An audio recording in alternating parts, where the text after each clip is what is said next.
ئەم کاتتان باش بینەرانی خۆشەویستی بەرنامەی لاپەڕی حەوت لە بەرنامەیەکی دیکە بووینەوە میوانی ماڵەکانتان لەگەڵمان بن. ڕخنەی نوێنەری خامنەیی لە سوپای پاسداران لە میدیاکانی سەر بەو ڕێکخراوەیە. عەلی سەیدی نوێنەری خامنەیی لە سوپای پاسداران بە جەختکردن لەسەر ئەوەی کە ڕخنەگرتن لە دەوڵەتی ڕۆحانی دەبێت جوانمێرانە بێت وتی هەندێک هەواڵ لەلایەن هەواڵنێرەکان و میدیاکانی سەر بە سوپای پاسداران بڵاو دەبێتەوە کە وردبینی پێویستی نییە. راپۆرتێک لەم بارەیەوە. بەپێی راپۆرتی هەواڵنێری ئیسنا سەعیدی سێشەمە 20 جۆزەردان لە درێژەی قسەکانی دەڵێت هەندێک هەواڵ هەن کە بەبێ وردبینی و بەبێ ڕچاوکردنی هەندێک تێبینی بڵاو دەبێتەوە. ئەوەش لە کاتێکدایە کە هەواڵنێری فارس و دیکەی ناوەندەکانی هەواڵ سەر بە سوپا ئاگاداری ئەو خاڵانە بن. ئەوەش لە کاتێکدایە کە چەند ڕۆژ لەمەو پێش ژێنێرال حەسەن فیروز ئابادی سەرۆکی ستادی گشتی هێزە چەکدارەکانی ئێرانیش جەختی لەسەر پێویستی پاڵپشتی لە ڕۆحانی کردبوو. وتوبی ئەگەر میدیاکانی سەر بە هێزە چەکدارەکان بەسەر شێوەی داڕشتن و بڵاوکردنەوەی هەواڵەکانی خۆیان نەشنەوە لەگەڵیان بەرەوڕوو دەبینەوە. هەروەها هەفتەیەک لەمەو پێش ڕۆژنامەی ئیعتماد بەبێ ئاماژەکردن بە وردەکاریەکان لەسەر زاری محمود عەلەوی وەزیری ئیتلاعاتی کۆماری ئیسلامی نووسی بووی یەکێک لە بەرپرسانی باڵای نظام ڕخنەی توندی سەبارەت بە بڵاوبوونەوەی درۆ و ناڕاستی لە میدیاکان و دژی دەوڵەت ئاراستەی هەندێک لە میدیاکانی سەر بە هێزە چەکدارەکانی ئێران کردووە کە هەڵبەت دواتر دەرکەوت مەبەست لەو بەرپرسە خودی خامنەییە. ئەوەش لە کاتێکدایە کە ماوەیەک لەمەو پێش وێنەیەکی ڤیدیۆیی لە ژێنەرال جەعفەری سەرۆکی گشتی سوپای پاسداران بڵاو بوو کە ناوبرەو لە بەشێک لە وتەکانی خۆی سەبارەت بە هەڵبژاردنەکانی ساڵی 1388 دەڵێت هێڵێکی سوور بۆ هێزەکانی سەر بە ئینقلاب هەبوو. ئەویش سەرکەوتنی هێزەکانی نەیاری ئینقلاب و بایەخەکانی شۆڕشی ئیسلامی لە هەڵبژاردنەکانی سەرۆک کۆماری بوو. کەسانێک کە لە ساڵی 1376 دەرفەتیان بۆ ڕەخسا دزەیان کردە ناو دەسەڵات ناڕازیانی ئەو هەڵبژاردنە ئەو وتانە وەکو بەڵگەیەک بەکاردێنن سەبارەت بە ساختەکاری لەو هەڵبژاردنەدا.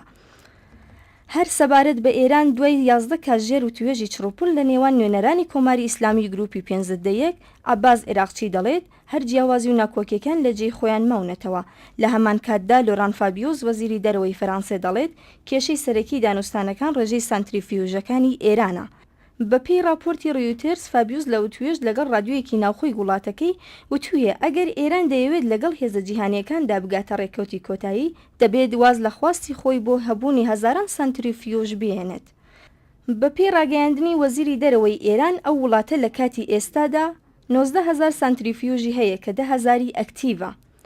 بە هەر شێوە خولی پێنجەمی وتوێژەکان هەفتەی داهاتوو لە ڤیەن دەست پێ دەکات. ئەوەش لە کاتێکدایە کە تەنیا 40 ڕۆژ تا کۆتایی دەورەی شەژمانگەی ڕێکەوتنی کاتی ژنێف ماوە.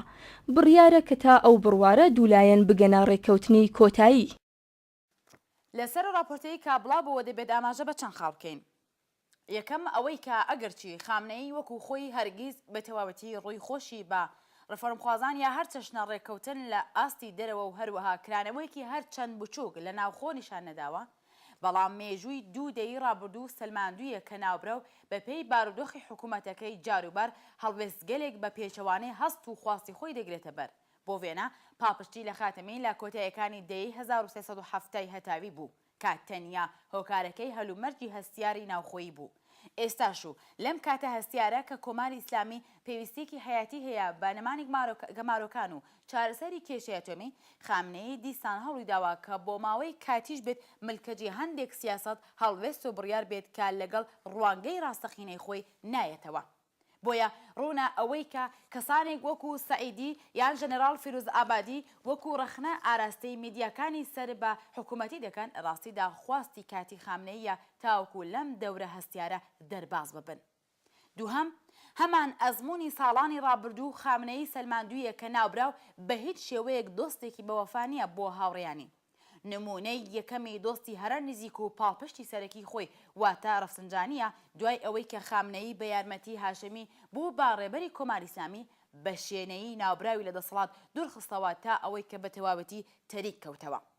لە هەڵسوکەوتیش لەگەڵ ڕێفۆرمخوازانی حکوومەتیش بە هەمان شێوە بوو کاتێک کە قەیرانی زانکۆی تاران هاتە پێشوو، هەروەها تێرۆرە زنجیرەکان ڕوویدا و ناوخۆی وڵات بارودۆخێکی قەیراناوی پەیدا کردو، لە دەرەوەی سنوورەکانیش کێشەی ئەتۆمی هاتەکایەوە بە شێوەیەکی کاتی پاڵپشتی خۆی لە خاتەمی ڕاگەیاند. بەڵام دواتر بە شێوەیەکی زۆر ئاشکرا ڕوون وازی لەو گروپە هێنا و تەنانەت لە هەڵبژاردنەکانی 1384 ڕاشکاوانە لە بەرهەڵسکاران پاڵپشتی کرد.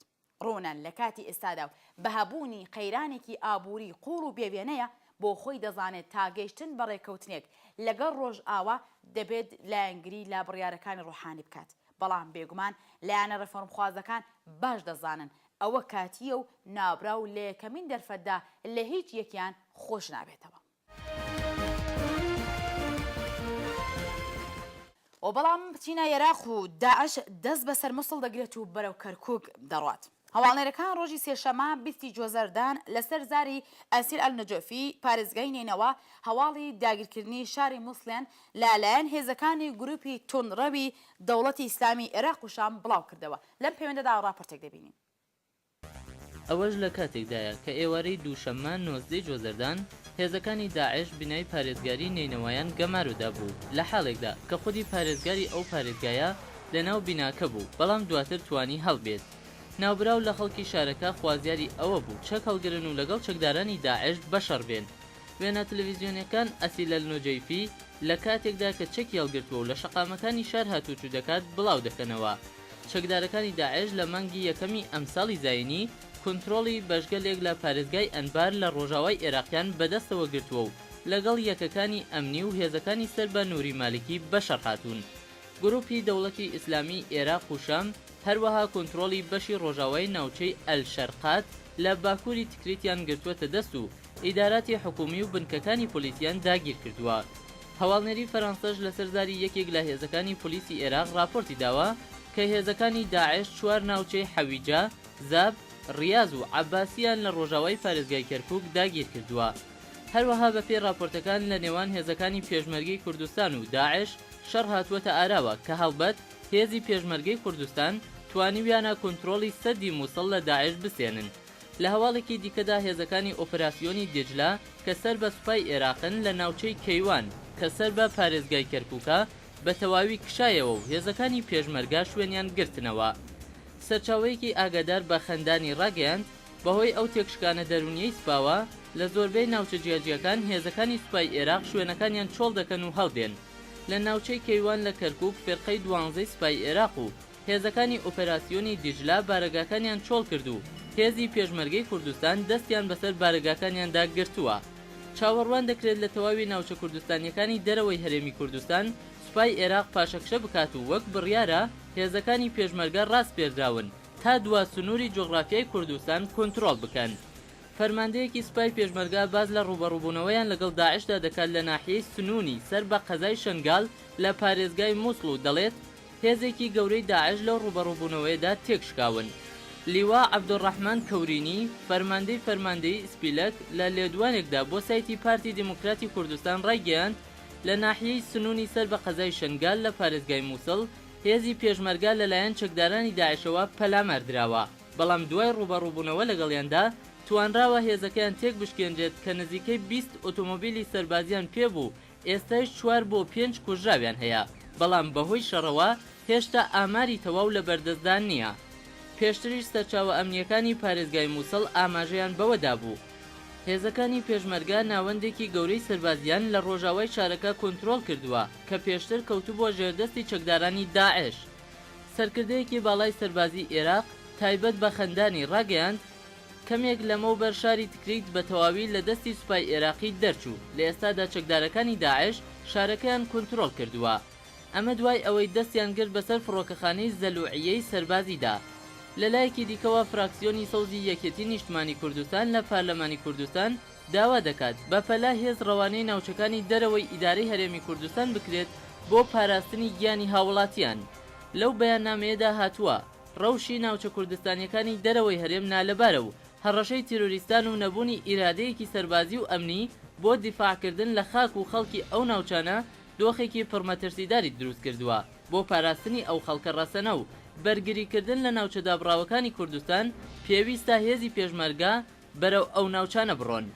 وەکو فراکسیۆنی یەکێتی لە پەرلەمانی کوردستان داواکارین کار بەو هەڵوێستەی پەرلەمانی کوردستان بکرێت کە ساڵی 2012 ڕایگەیاند کە پێویستە هێزی پێشمەرگەی کوردستان ببرێنە ئەو ناوچانە بە گشتی و ناوچەکانی سعدیە و جەلەولا و دووز و مەخمور بەتایبەتی. لەم ڕووەوە بە پێویستی دەزانین دەمودەست سەرۆکایەتی پارلەمانی کوردستان حکوومەتی هەرێم ڕاست پێرێت بە ناردنی هێزی پێشمەرگەی کوردستان بۆ پاراستنی سەرماڵی هاوڵاتیان و پاراستنی دام و دەستگاکانی دەوڵەت لە دەستی تێرۆریستان. بەسپاسەوە بە راپۆرتی هاوکارم و بەڵام دەوڵەتی ئیسلامی عێراق و شام یان داعش چه گروپێکە و کێیە و چۆن دامەزراوە و چۆن گەیشتە ئەم قۆناغا راپۆرتێک لەم بارەیە و دەبینین و دێنەوەلاتان. مێژووی دروستبوونی داعش ئەگەڕێتەوە بۆ ساڵی 2004 واتە ئەو کاتەی کە ئەبوو مەسعەب زەرقاوی ڕێکخراوێکی بەناوی جەماعەی تەوحید و جەهاد دروست کرد و بەیعەتی دا بە ئوسامە بن لادەنی ڕابەری ڕێکخراوی ئەلقاعیدە. دواتر زەرقاوی وەک نوێنەری ڕێکخراوی ئەلقاعیدە لە ناوچەکە ناوبانگی دەرکرد و ڕێکخراوەکەی بە ڕێکخراوی ئەلقاعیدە لە بیلادی ڕافیدەین ناسرا. ڕێکخراوی ئەلقاعیدە لە بیلادی ڕافیدەین دوای داگیرکردنی عێراق لەلایەن ئەمریکاوە وەک ڕێکخراوێکی جیهادی لە دژی هێزەکانی ئەمریکا دەرکەوت و زۆرێک لە گەنج عێراقیەکان پەیوەست بوون پێوەی. پاش ماوەیەک بوو بە بەهێزترین ڕێکخراوی جیهادی لە عێراق. لە ساڵی 2006 زەرقاوی لە وێنەیەکی ڤیدیۆییدا دەرکەوت و هەواڵی دامەزراندنی ئەنجومەنی شۆرای مجاهدینی لە عێراق ڕاگەیاند بە ڕابەرایەتی عەبدوڵڵا ڕەشید بەغدادی. هەر لەو مانگەدا زەرقاوی کوژرا و ئەبوو حەمزەی مهاجر وەک ڕابەری ڕێکخراوی ئەلقاعیدە لە عێراق دیاری کرا. لە کۆتایی ساڵی 2006 لە تێکڕای گروپە چەکدارەکانی عێراق گروپێکی دیکە دروست کرا لەژێر ناوی دەوڵەتی ئیسلامی لە عێراق بە ڕابەرایەتی ئەبوو عومەر بەغدادی. لە بەرواری 19 چواری 2010 هێزەکانی ئەمریکا چالاکیەکی سەربازیان ئەنجامدا لە ناوچەی سەرسار لە دژی ئەبوو عومەر بەغدادی و ئەبوو حەمزەی مهاجر و دوای شەڕ و پێکدادان و بمبارانکردنێکی زۆری ئەو خانووی کە ئەو دوو کەسەی تێدا جێگیر بوون هەردوو ڕابەری دەوڵەتی ئیسلامی لە عێراق کوژران و یەک هەفتە دواتر ئەم گروپەدانی نا بە کوژرانی سەرکردەکانی خۆی و دەڕۆژ دواتر ئەنجومەنی شۆرای دەوڵەتی ئیسلامی لە عێراق دروست بوو. ئەبوو بەکر بەغدادی کە ئەمڕۆکە ئەمیری دەوڵەتی ئیسلامی لە عێراق و شامە واتە داعش وەک جێگرەوەی ئەبوو عومەر بەغدادی هەڵبژێردرا. دەوڵەتی ئیسلامی لە عێراق خاوەن مێژوویەکی خوێناویە. لەو کاتەی کە ئەبوو بەکر بەغدادی ڕابەرایەتی ئەم گروپەی لە ئەستۆگرت جگە لەو کارانەی کە ڕێکخراوی ئەلقاعیدە لە عێراق لە کاتی زەرقاوی و دوای ئەو ئەنجامی داوە لە چالاکی و پەلاماری تەرۆریستی گەورەدا بەشداری کردووە کە تایە هەزاران عێراقی گیانیان لەدەست داوە. دیارترین چالاکی ناوبراویش هێرشکردنە سەر مزگەوتی ئوم القورا بوو لە بەغدا کە تایدا هەزاران عێراقی گیانیان لەدەست داو بووە هۆی کوشتنی ئەلفەهداوی ئەندامی پەرلەمانی عێراق. هەروەها زنجیرەیەک هێرشی ترۆریستیان ئەنجامدا وەک تۆڵەسەندنەوەیەک لە دوای کوشتنی ئوسامە بن لادن و تایدا بە سەدان کەس لە هێزەکانی سوپا و پلیس و هاوڵاتیانی عێراقی گیانیان لەدەستدا. بەغدادی لە ماڵپەڕی تایبەت بە ئەلقاعیدە بەرپرسایەتی خۆی لە ئەنجامدانی سەد چالاکی خۆکوژی ڕاگەیان کە وەک تۆڵەسەندنەوەیەک ئەنجام درا دوای کوشتنی ئوسامە بن لادن. دواتر دەستی دایە ئەنجامدانی چەند هێرشێکی دیکە لەوانە هێرشکردنە سەر بارگای وەزارەتی داد و زیندانەکانی ئەبوو غەریب و ئەلحوت. بەغدادی بە سوودوەرگرتن لە قەیرانی سووریا هاتنە ناوەی خۆی بۆ هێڵی پێشەوەی ڕوبەڕووبوونەوە لە سووریا ڕاگەیاند و هاوشێوەی گروپە چەکدارە تەکفیریەکانی سەر بە ڕێکخراوی ئەلقاعیدە زەمینەی هەموار بینی بۆ درێژەدان بە تاوان و پەلکێشانی خۆی لە سووریا و عێراق. داعش بە دروشمی کۆمەکردنی سونەکانی سووریا لە عێراقەوە چوە ڕۆژهەڵاتی ئەو وڵاتە و شەڕی لە دژی ڕژیمەکەی سووریا ڕاگەیاند.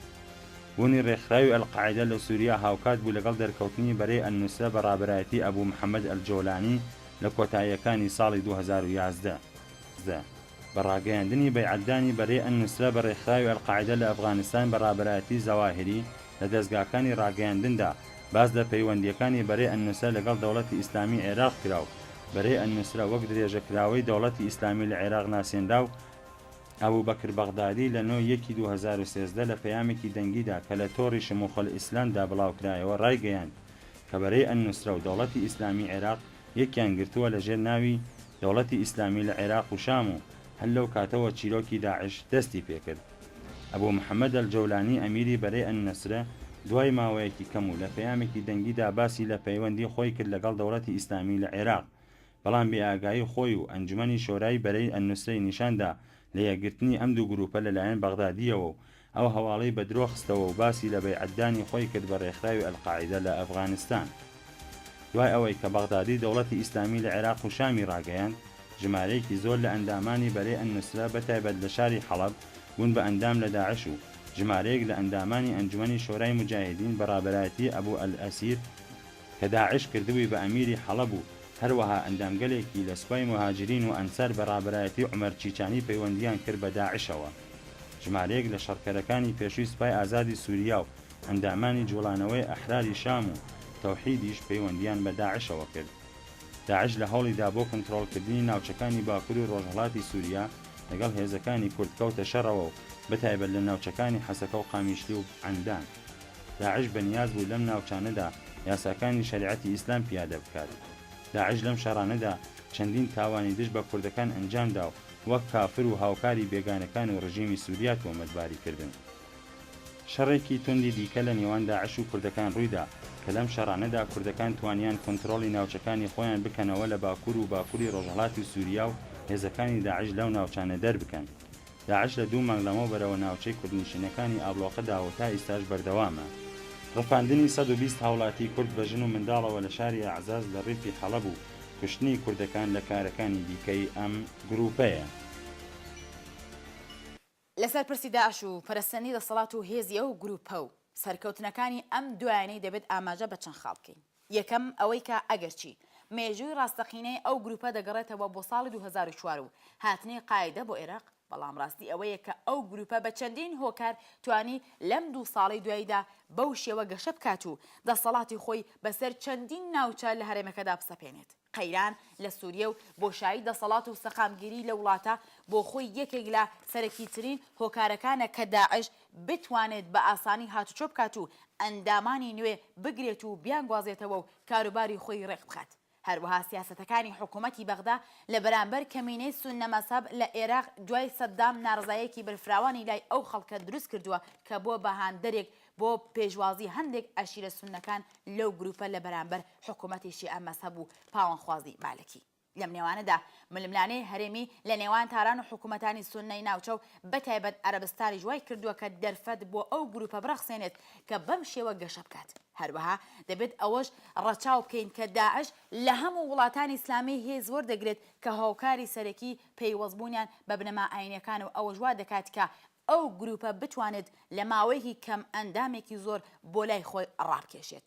دووهەم لەسەر پرسی داعش و هەرێمی کوردستان پێویستە بڵین کە سەرکردەکانی داعش بەباشی دەزانن کە هێزی سەربازی کوردستان و بەتایبەت فەرماندەکانی ئەزمموی دەیان ساڵ شەڕی پارتیزانیان هەیە لە بەرامبەر حکوومەتێک وەکو باسیەکان. بۆیە بەڕۆڕبوونەوە لەگەڵ ئەو هێزە و لەسەر خاکی خۆیان بەکارێکی ئاسان نازانن. دوو شەڕی کورد لەم ڕۆژانە و سەرکەوتنی هێزی پێشمەرگە ئەو ڕاستیە دەسەلمێنێت. هەروەها لە ڕوانگەی ئاینی بە هەر شێوە زۆرینەی خەڵکی کوردستانی باشوور مسلمانی سونەن کە ئەوەش لانیکەم لە ڕوانگەی دەرونیەوە وا دەکات کە داعش بە هەستیاریەوە لەگەڵ کوردستان هەڵسوکەوت بکات. هەروەها لە ڕوانگەی سیاسیەوە بە سەرنجدان بە ناکۆکیەکانی نێوان بەغدا و هەولێر پێدەچێت داعش بیر لەوە بکاتەوە کە لە کاتی ئێستادا لاوازکردنی خۆی یان لایانی کوردستان تەنیا بە قازانجی حکوومەتی بەغدایە کە بە دوژمنی سەرەکی خۆی وەسفی دەکات.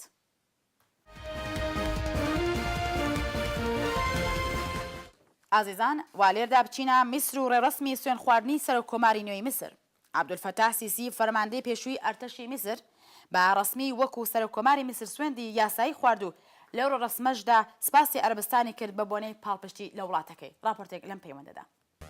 ڕۆژی دووشەممە 5 جۆزەردان لە وڵاتی مسر بۆ دووهەمین جار دوای ڕووخانی حکوومەتی مبارەک هەڵبژاردننی سەر کۆماری بەڕێوەچوو کە لە دەرەنجامدا عەبدولفەتاح سیسی وەزیری بەرگری لە دەوڵەتی محەممەد مورسی بوو بە سەرکۆماری نوێی ئەو وڵاتە. ئەو هەڵبژاردنە لە هەلومەرجێکدا بەڕێوەچوو کە دڵنگەرانیەکی زۆر سەبارەت بە هێرشی گروپە چەکدارەکان بۆ ناوەندەکانی دەنگدان و شێواندنی پرۆسەی دەنگدان هەبوو. هەر بۆ بۆنەشەوە باری ئەمنیەتی لەو ڕۆژەدا نەئاسایی بوو بە توندی لەژێر کۆنتڕۆڵی هێزەکانی پۆلیس و ئاسایش بوو. عەبدولفەتاح سیسی فەرماندەی پێشووی هێزە چەکدارەکانی مسر کە لە ژوئیەی ڕابردوو محەممەد مورسی یەکەمین سەرکۆماری ئیسلامگەرا و هەڵبژێردراوی ئەو وڵاتی لە دەسەڵات لابرد کاندیدای سەرەکی ئەو هەڵبژاردنە بوو. تەنیا کاندیدای دیکەی هەڵبژاردنەکە حەمدین سەباحی ڕێبەری حیزبی چەپگەرای کەرامەت لە نوێنەرانی پێشووی پارلەمانی مسر بوو کە لە هەڵبژاردنەکانی 2012 21 لە سەدی دەنگەکانی بەدەستێنا و لە پلەی سێهەم جێگیر بوو. ئێستا سیسی کە 1 ساڵ زیاتر نییە بە کودەتایەک و لە وەڵامدانەوە بەخواستی زۆرینەیەک لە خەڵکی مسر مورسی لە سەرکار لابرد دەڵێت دەیهەوێت هێمنی و سەقامگیری بگەڕێنێتەوە بۆ وڵاتەکەی. کاتێک کە هەواڵی سەرکەوتنی سیسی بڵاوکرایەوە لایەنگرانی ناوبرا و دەستیان کرد بە شایی و خۆشی لە ئاست شارەکانی مسر و بەتایبەت لە قاهرە. بەڵام ڕاستی ئەوەیە کە هیچ دەنگێک لە ناڕازیانی سیسی نەبیسترا، نە لە هەڵبژاردن ڕکابەر و ناڕازی ئەو تۆی هەبوو، نە لە دوای سەرکەوتنیش. ئەوەش لە کاتێکدایە کە کەمتر لە نیوەی ئەوانەی کە مافی دەنگدانیان هەیە بەشداری هەڵبژاردن ببوون و هەموو میدیا ناڕازیەکان داخران و تەنیا میدیاکانی لایەنگەری هەلومەرجی ئێستا چالاکیان هەبوو کە هەڵبەت کارناسان لەو باوەڕەدان بە سەرنجدان بە جموجوڵەکانی هێزەکانی ئێخوان ئەو پلانانەی حکوومەتی کاتی دوور لە چاوەڕوانی نەبوون. حەمدین سەباحی ڕکابەری سیسی تەنیا 4 لە سەدی دەنگەکانی بەدەستێناوە. سەرکەوتنی سیسی پێشبینی کراو بوو، ئەویش لە هەڵبژاردنێک کە ئیسلام خوازان و بەتایبەت ئێخوان و تەنانەت هەندێک لە گروپە سیاسی سێکولار و لیبراڵەکانیش تەحریمیان کردبوو. فەرماندەی پێشووی ئەرتەشی مسر و سەرۆکۆماری ئێستای ئەو وڵاتە کە پێشتر حکوومەتی مورسی ڕوخاند لە ماوەی چەند مانگی ڕابردوو هەوڵی داوە لە خۆی سیمای پیاوێکی بەهێز بنوێنێت کە گوایە بڕیارە سەقامگیری بگەڕێنێتەوە میسر. ڕۆژنامەی ئەهرامی مسر لە زاری کۆمیتەی ڕەسمی هەڵبژاردنەکان ڕێژەی بەشداربووانی لە دەنگدان 25 ملیۆن کەس واتە 46 لە سەدی ئەوانەی مافی دەنگدانیان هەیە ڕاگەیاندووە. ئەگەرچی میسریەکان بە توندی لەگەڵ مورسی ناڕازی بوون و لە ڕوخانی ناوبراو بەدەستی سەرۆکۆماری ئێستای مسر ڕازی بوون، بەڵام راپۆرتەکان باز لەوە دەکەن سیاسەتەکانی ناوبراو بەتایبەت توندوتیژی لە ڕادەبەدەر لە بەرامبەر ناڕازیە ئیسلامیەکان ناڕەزایەتی زۆری تەنانەت هێزە سیکولارەکان لێکەوتێتەوە کە ڕەنگە ئەوەش بۆ خۆی یەکێک لە هۆکارەکانی ڕێژەی نزمی بەشداربووان بێت. بەوەشەوە ئامارەکان نیشانەدەن کە خۆشەویستی سیسی کەمیش نەبووە تا ئەو جێگایە کە ڕێژەی دەنگدەران بە سیسی ئێستاش زۆر زیاترە لە ڕێژەی دەنگدەران بە مورسی ئیسلامگرا لە 2 ساڵ لەمەو پێش، تا ئەو جێگایە کە نزیک 96 لە سەدی بەشداربووان دەنگیان بە سیسی داوە، بەڵام لە هەڵبژاردنەکانی 2 ساڵ لەمەو پێش مورسی بە زەحمەت 51 لە سەدی دەنگەکانی بەدەستێنا. سیسی لە بانگەشەی پێش هەڵبژاردنەکان وتبووی ئەگەر ببێتە سەرۆکۆمار ئەوە چی دیکە ئیخوان الموسلیمینێک لەو وڵاتە نامێنێت. و بەڵام لەسەرۆ پرسا دەبێت ئاماژە بە چەند خاڵکەین. یەکەم زۆرێک لە کارناسان لەو باوەڕدان کە یەکێک لە گرنگترین هۆکارەکانی پێشوازی خەڵکی میسر لە سیسی پێویستیان بە ئاسایش و سەقامگیریە. زۆرێک لە میسریەکان هەست بەوە دەکەن کە وڵاتەکەیان تووشی ناسەقامگیری و شڵەژاوی هاتووە، بۆیە ئەگەر لە دووڕێیانێک لە نێوان ئیخوان و ئەرتش بمێننەوە ئەوە ئەرتش بە باشتر دەزانن، ئەگەرچی هەردووی ئەو ڕێکخراوەگەلە ئۆتۆرێتە خوازن. لەم نێوانەدا تونتیژەکانی میسر و لیبیش کاریگەری خۆی لەسەر میسریەکان داناوە، بۆیە زۆرینەیان گەشتونەتە ئەو باوەڕە کە بارودۆخی ئێستا زۆر باشترە لەوەی کە لەو دوو وڵاتە ڕوویداوە و بەهۆی هێزە ئیسلامەکان کوشتن و ئاوارەی بۆ بابەشێک لە ژیانی خەڵکەکەیان، بۆیە ئەرتەشیان بەلاوە لە ئیسلامگەرەکان زۆر پێ باشترە. دووهەم، ئەرتەش خاوەن ئەزمونێکی زۆرترە نەتەوەگەرایی و ڕێز لە میسر وەکو وڵاتێکی مەزن دەگرێت، نەک بەشێک لە هەرێمێکی ئیسلامی گەورەتر.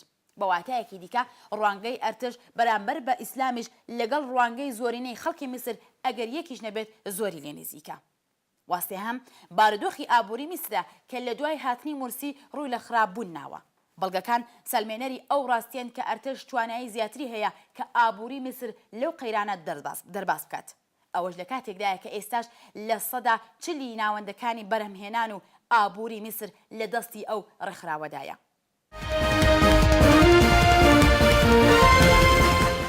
و بەڵام لە خاڵی چوارەم خودی هەڵسوکەوتی ئیخوان و سەرۆکۆماری پێشووی میسر واتە مورسیە کە بوو بەهۆی ئەوەی کە زۆربەی پێگە و خۆشەویستی خۆی لە ناو خەڵکی میسر لەدەست بدات. ئیخوانەکان لە یەک ساڵی دەسەڵاتدارەتی خۆیان سیمایەکی جیاوازیان لە ڕابردووی خۆیان نیشاندا کە لەگەڵ ڕوانگەی میانەڕوانەی میسریەکان لەمەڕ ئیسلام جیاوازێکی ئەوتوی هەیە.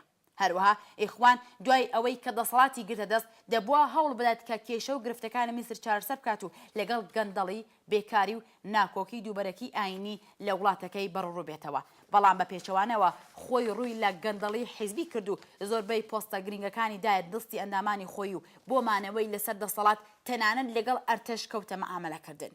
هەر بۆیە میسریەکان ڕۆژ لە دوای ڕۆژ لە ئیخوان دوورکەوتنەوە و بەم شێوە باشترین دەرفەت کە دوای 90 ساڵ بۆ ئیخوان ڕخسابوو لە دەست چوو. چەندین چەکدار هێرش دەکەنە سەر بەشی کۆنەفرۆکەخانەی کەراچی و لانیکەم 18 کەس دەکوژن. گروپی تاڵەبانی پاکستان بەرپرسیارەتی ئەو هێرشەی و ئەسۆ گرتووە. راپۆرتێک لەم پەیوەندەدا. وتەبێژێکی پلیسی پاکستان دەڵێت هەموو ئەو 10 پیاوە چەکدارە کە بەشداری ئەو هێرشە بوون کوژراون. کۆماندۆکانی ئەرتەشی پاکستان هەن لە دەستپێکی شەڕەکەەوە بانگهێش کران تاکو و بارودۆخەکە کۆنتڕۆڵ بکەن. شەڕ لە فڕۆکەخانەی جەناح ماوەی 5 کاژێری خایان. ئەو فڕۆکەخانەیە گەورەترینە لە پاکستان و کراچیش گەورەترین شار و سەرەکیترین ناوەندی ئابووری ئەو وڵاتەیە. پێدەچێت هێرشکەران بە کارتی پێناسەی دەستکرد چوبێتنە ژوورەوە. ئەو بەشە لە فڕۆکەخانە لە کاتی ئیستادا بۆ گواستنەوەی کەلوپەل و مسافر بەکاردەهێنرێت. بە وتەی شاید حاڵان ترۆریستان تەقەمەنیان بەخۆوە بەستە بوو و کاتێک یەکێکیان ویستویەتی فڕۆکەیەکی ڕێکخراوی فڕۆکەوانی پاکستان بڕفێنێت تەقەی لێکراوە لە دەرەنجامدا تەقیوەتەوە. پێشتر راپۆرتەکان باسییان لەوە کردبوو کە لە دەرەنجامی ئەو هێرشە فڕۆکەیەک ئاگری تێبەربووە و گڕی گرتووە. بەڵام بەپێی راپۆرتی ئەرتەشی پاکستان هیچ فڕۆکەیەک گڕی نەگرتووە و ئەوە دەنگی تەقینەوەی کۆگەی سوتەمەنی بووە. کەراچی بەدەیان جار کەوتۆتە بەر پەلاماری ترۆریستانی گروپە جۆراوجۆرەکان بەتایبەت تاڵبان. بەڵام گرنگترینی ئەو کردەوە ترۆریستیانە لە ساڵی 2011 ڕوویدا. کاتێک کە میلیشیاکان هێرشیان کردە سەر پێگەیەکی هێزی دەریایی بە ناوی مێهران و 10 کەس لە هێزەکانی حکوومەتیان کوشت و 2 فڕۆکەی شەڕکەریشیان تەقاندەوە. ئەو شەڕە 10 کاژێری خایان دەبوو. لە یەکدەیەی ڕابردوو پاکستان دەستەوێخەی شەڕ لەگەڵ چەندین گروپی ئیسلامگەرای تونندڕەو بوو کە گرنگترینیان تاڵبانە. لەم دواییانەدا نەواز شەریف سەرۆکوەزیرانی پاکستان لە وتووێژێک لەگەڵ BBC گەشتبینی خۆی دەربڕی بوو کە هەنگاوەکانی بۆ ئاشتی لەگەڵ تاڵبان بگاتە دەرەنجامێکی ئەرێنی. بەهۆشەوە هەنگاوەکانی دەوڵەت تاک و ئیستا پێشکەوتنێکی ئەوتۆی بەخۆوە نەبینیوە و تند و تیژی هەر بەردەوامە. وڵاتی پاکستان لە ساڵی 1947 واتە پێش سەربەخۆی خودی هند وەکو دەوڵەتێک و وڵاتێکی سەربەخۆ لە هند جیا بووەوە کە هەڵبەت دوو بەشی پاکستانی ئەمڕۆ بەشێکیش بە ناوی پاکستانی ڕۆژهەڵاتی دەخۆ دەگرتەوە تاکو لە ساڵی 1970 شەڕی ناوخۆیی بوو بەهۆی جودابوونەوەی پاکستانی ڕۆژهەڵات و دواتر ناوی نرا بەنگلادێش. پاکستان لە بواری گەورەی هێزی چەکداری پلەی حوتەمی جیهانی هەیە و تەنیا وڵاتی ئیسلامیە کە خاوەن چەکی ئەتۆمیە. بەپێی زانیاریەکانی ڕێکخراوی سیا و کنگرەی ئامریکا، پاکستان کە زیاتر لە 187 میلیۆن حەشیمەتی هەیە، ڕێژەی هێزی چەکدارەکانی زیاتر لە 615,000 کەسی چالاکە و ڕێژەی هێزەکانی زەخیرەشی 515,000 کەسن. شایانی باسە کە هێزی ئاسمانی پاکستان زیاتر لە 1400 فڕۆکەی شەڕکەر و جۆرەکانی تری فڕۆکە و زیاتر لە 500 هەلیکۆپتەر و 148 فڕۆکەخانەی تایبەت بە ئۆپەراسیۆنی سەربازی هەیە. هێزی دەریایی ئەو وڵاتەژێکێک لە بەهێزترینەکانە لە ئاسیا و جیهان. بەڵام بەوەشەوە بەتایبەت لە دوودەیەی ڕابردوو هەرگیز نەیتوانیوە بەسەر تند و تیژیەکانی ناوخۆی خۆی زاڵ بێت. ڕاستی ئەوەیە کە پاکستان زیاتر لە 3 دەیەیە کە لەگەڵ ناکۆکی و شەڕی تایەفەیی و مەزهەبی دەستەوێخەیەوە. لە ساڵانی دواییشدا دیاردەیەکی دیکە بە ناوی ئیسلامخوازانی بنیادگەرای ناڕازیش کێشەکانی زیاتر کردووە. لەمەڕ شەڕی مەزهەبی و فرقەیی و هەروەها پەرستەندی رادیکالیسمی ئیسلامی لە وڵاتە چەندین هۆکاری سەرەکی هەیە کە بە شێوەیەکی کورد دەتوانین ئاماژە بە سیاسەتی بە ئیسلامیکردنی پاکستان لەلایەن ژەنەڕاڵ زیاء-الحەق لە کۆتاییەکانی دەی 70 تا کۆتاییەکانی دەی 80 زایانی دامەزرانی کۆماری ئیسلامی لە ئێران و پاڵپشتی لە کەمینەی شیعەی پاکستان لەلایەن تاران و هەروەها داگیرکردنی ئەفغانستان لەلایەن سۆڤیەتەوە ئاماژە بکەین. لەلایەک زیاء-الحەق بڕیاری دابوو کە بەوەتەی خۆی ئیسلامی ڕاستەقینە لەسەر بنەمای وەهابیەت و بگرە توندڕەوتر لەوان لە پاکستان جێبەجێ بکات کە ئەوەش بە مانای ڕەتکردنەوەی لایەنەکانی تر لەوانە کەمینەی شیعە بوو کە 20 لە سەدی حەشیمەتی پاکستان پێکی دێنن. لەم نێوانەشدا بەهاتنی کۆماری ئیسلامی و پەلهاویشتنی بۆ ناو کاروباری وڵاتانی ناوچە و یەک لەوانە پاکستان هێدی شیعەکانی پاکستان کەوتنە ناو داوی تاران و شەڕی فرقەیی گەشتر کرا. شەڕی مجاهدین لە ئەفغانستان بوو بە بیانەیەک کە زیاء-الحەق بە بیانەی پاڵپشتی لەوان میلیۆنها دلار لە عەربستان و ڕۆژئاوا وەربگرێت کە هەڵبەت ئەو سیاسەتە لە دواییدا بوو بە هۆکارێک بۆ گەشەسەردنی ڕادیکالیسمی ئیسلامی و توندڕەوی لە خودی پاکستان. بۆیە دەبینین پێش دامەزرانی تاڵبانی پاکستان چەندین گروپی تۆرۆریست وەکو سپای سەحابە لە وڵاتە دامەزرا. لە سیاسەتی هەرێمیەوە دەبێت بڵین پاکستان هەر لە یەکەم ڕۆژانی دامەزراندنیەوە لەگەڵ کێشەی ئەمنەتی بەڕوو بووەوە کە ناکۆکی لەگەڵ هێند گەورەترینە و گرنگترینە و کێشەکانی لەگەڵ ئەفغانستان و ترز لە نزیکی ئەو دوو وڵاتە لەگەڵ یەک وای کردووە کە ئیسلام ئاباد بەردەوام هەوڵ بدات بە پەرەپێدان بە نائەمنی و ناسەقامگیری لە ئەفغانستان ئاسایشی نەتەوەی خۆی پەرەپێ بدات. یەکێک لەو سیاسەتانە دامەزرانی تاڵبان و پاڵپشتی لەو گروپە لە ئەفغانستان بوو کە هەڵبەت دواتر بوو بە کێشەیەک بۆ خۆی. کاتێک لە 2007 زایانی گروپێک بناوی تاڵبانی پاکستان بە نیازی دامەزراندنی حکوومەتێکی ئیسلامی لە پاکستان دامەزرا کە زۆرتر لە یارەتەکانی باکوور و ڕۆژئاوای پاکستان چالاکیان هەبووە. بە هەر شێوە بۆ هۆکارانە کە وتمان لە کاتی ئێستادا پاکستان بۆ بە ناوەندی بەرەمهێنانی تەرۆریزم و شەڕی ئاینی و ڕادیکالیسم کە هەتا دەوڵەتی ناوەندی ئاسایشی خۆی لە نەسەقامگیری لە وڵاتانی دەوروبەری خۆی پێناسە بکات ئەو ڕۆژە کۆتایی پێنایەت. بینرانی خۆشەویستی بەرنامەی لاپەڕی حەوت بەم شێوەیە بەرنامەکەتان پێشکەشکرا تا بەرنامەیەکی دیکە کات خۆش.